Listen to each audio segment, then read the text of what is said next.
नहीं, क्यों नहीं बजवाई? उन्होंने बजवानी चाहिए थी। नहीं, हम बजवा देंगे पवन खेड़ा के यहाँ, हम बजवा देंगे। हमारे माननीय अध्यक्ष जी आप जलेबी पवन खेड़ा के यहाँ और कांग्रेस के यहाँ पहुँचवाइए। उनको तो ये मालूम ही नहीं है कि ये चीज़ें भी फेमस है। वो तो किसी ने उनकी गाड़ी में एक डब्बा रख दिया और डब्बा रखा तो उन्होंने देखा कि इतनी बड़ी जलेबी यहाँ बनती है, तो उसको लेकर के वो उतावले हुए हैं थोड़े, उनको मालूम नहीं था। आम आदमी तो भ्रष्टाचार की दलदल में फंसी हुई पार्टी है, वो तो कांग्रेस से आगे है और कांग्रेस और आम आदमी पार्टी का दोनों का आपस में तालमेल है। ये तो उनकी सीटों को लेकर के झगड़ा हुआ, नहीं तो लोकसभा में तो दोनों गले मिल गए थे। आदरणीय प्रधानमंत्री जी से शिष्टाचार मुलाकात हुई है, क्योंकि मैंने हरियाणा की जो प्रचंड जीत हुई है उसके बारे में आदरणीय प्रधानमंत्री जी को बताया है और मैंने कहा है प्रधानमंत्री जी को कि आपको हरियाणा के लोग बहुत प्यार और स्नेह करते हैं और उसका परिणाम है कि आज तीसरी बार भारतीय जनता पार्टी को इतनी बड़ी सीटें दे करके ये तीसरी बार हरियाणा में डबल इंजन की सरकार बनी है।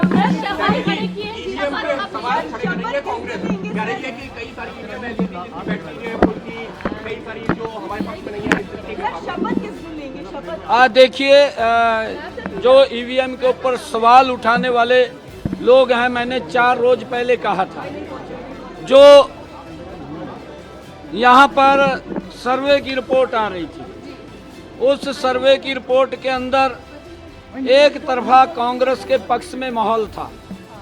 कांग्रेस इस प्रकार का वातावरण बना रही थी, झूठ का बवंडर खड़ा कर रही थी कि हम सत्ता के अंदर आ गए हैं।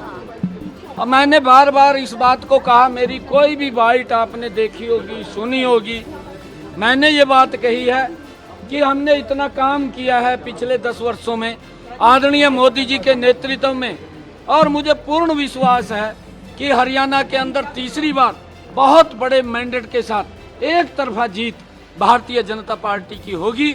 और वो साबित हरियाणा के लोगों ने कर दिया है। वो जो सर्वे की रिपोर्ट थी, उस रिपोर्ट को आप लोगों के सामने है।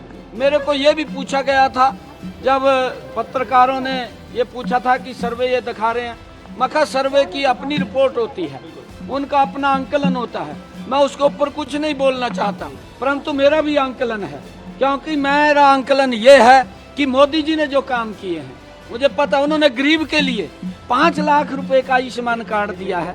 आज गरीब व्यक्ति को इस बात की चिंता नहीं है कि उसके इलाज के लिए पैसा कहां से आएगा। ये सम्मान अगर कोई दे रहा है तो नरेंद्र मोदी की ही योजना है, जो गरीब व्यक्ति को संबल बनाने का काम मोदी जी कर रहे हैं। और मैंने इसी आधार के ऊपर कहा था कि भारतीय जनता पार्टी बहुत बड़े मैंडेट के साथ एक तरफा जीत लेकर के आ रही है। इसका श्रेय पूरा का पूरा अगर जाता है वो मोदी जी को जाता है और कार्यकर्ताओं को जाता है। देखिए, इसके बारे में मुझे नहीं मालूम है, मेरे को नहीं देखिए, मेरी जो ड्यूटी थी मैंने वो पूरी की है। ये हमारा पार्लियामेंट्री बोर्ड तय करेगा। अभी हमारे ऑब्जर्वर भी आएंगे, वो ऑब्जर्वर और मुझे नहीं मालूम है, वो केंद्र तय करेगा, हमारा पार्लियामेंट्री बोर्ड तय करेगा। विधायक दल अपना नेता चुनेगा, किसको चुनेगा किसको नहीं चुनेगा, जिसको भी चुनेगा हमारी पूरा का पूरा विधायक दल, हमारे यहाँ कोई किंतु परंतु तो है नहीं, हमारे यहाँ कोई ये भी नहीं कहता कि ये जो पार्लियामेंट्री बोर्ड का आदेश होगा वो सिर माथे के ऊपर होता है। और वो मैंने कहा है कि केंद्र तय करेगा, हमारे ऑब्जर्वर आएंगे, ऑब्जर्वर उसको जो आएंगे वो तय करेंगे। और जब संभालने के लिए तैयार है, जिम्मेदारी नहीं, देखिए मैंने कहा है कि हमारा पार्लियामेंट्री बोर्ड इस बात को तय करता है और पार्लियामेंट्री बोर्ड का फैसला वो अंतिम फैसला है। जो भी फैसला उनका होगा वो सर्वमान्य है।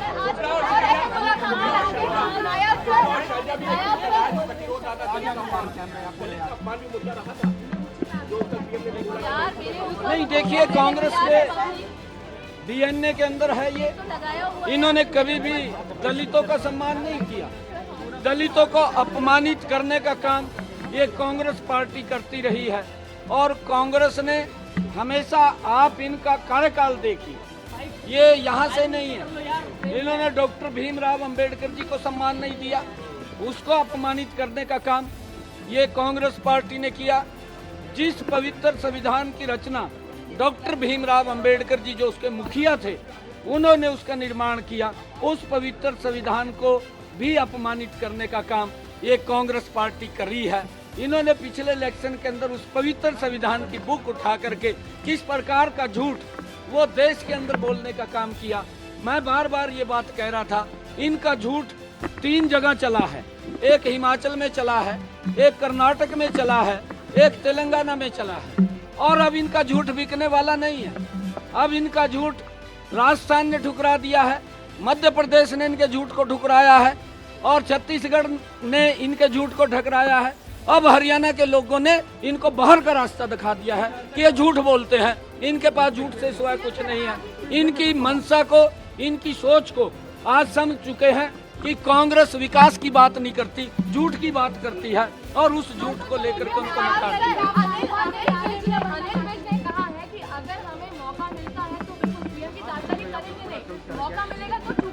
अनिल विज हमारे नेता हैं, हमारे नेता हैं।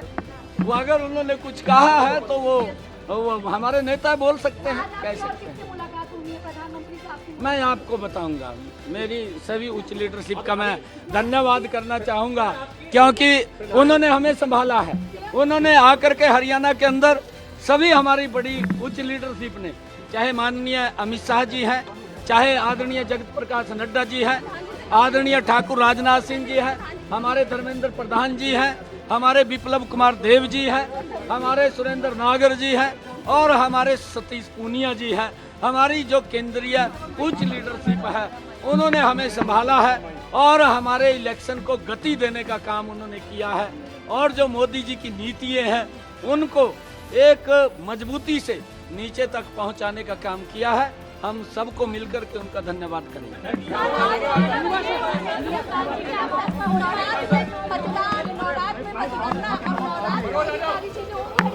है जी, नवरात्र में मतदान और नवरात्र में मतगणना, अब नवरात्र में ही शपथ और तमाम चीजें होंगी।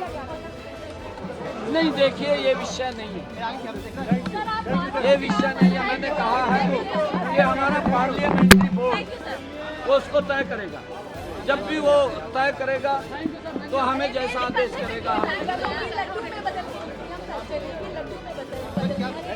नहीं, हमारी जलेबी हरियाणा की बहुत ही फेमस है, मेरे गोहाना की जलेबी बड़ी फेमस है, परंतु जो व्यक्ति ने प्रेजेंट किया है कि उसकी फैक्ट्री लगेगी, उसका ये होगा, जलेबी के ऊपर बड़ी राजनीति की है। जलेबी हमारे हरियाणा में कई प्रकार की होती है, एक बारीक जलेबी भी होती है, एक मीडियम जलेबी भी होती है, एक ये गोहाना की प्रसिद्ध जलेबी है, ये भी ऐतिहासिक जलेबी है।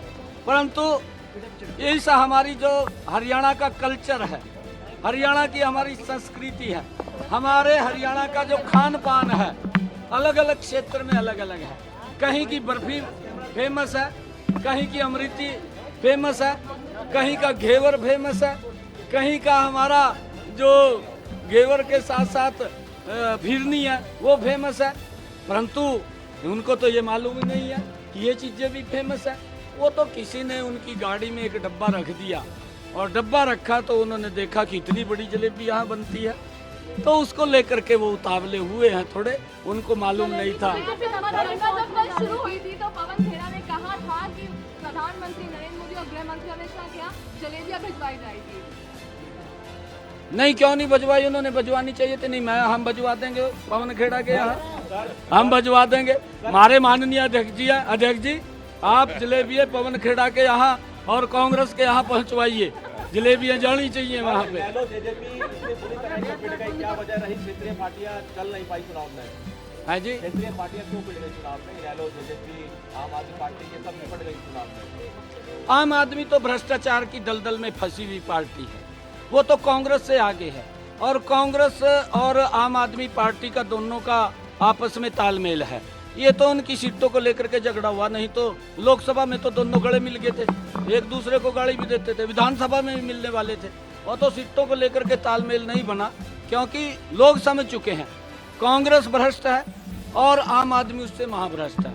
अगर कांग्रेस को महाभ्रष्ट कहें तो आम आदमी भ्रष्ट है, दोनों एक दूसरे के अनुरूप हैं। इनेलो जेजेपी का खाता रही चुनाव देखिए उनको आप पूछ सकते हैं। हमने तो बार बार ये कहा है, INLD के नेताओं को भी कहा है कि भाई थोड़ा जोर मारिए, जोर मारना चाहिए। लंबे समय तक आप लोग सत्ता के अंदर रहे हैं, परंतु वो उतना कवर नहीं कर पाए।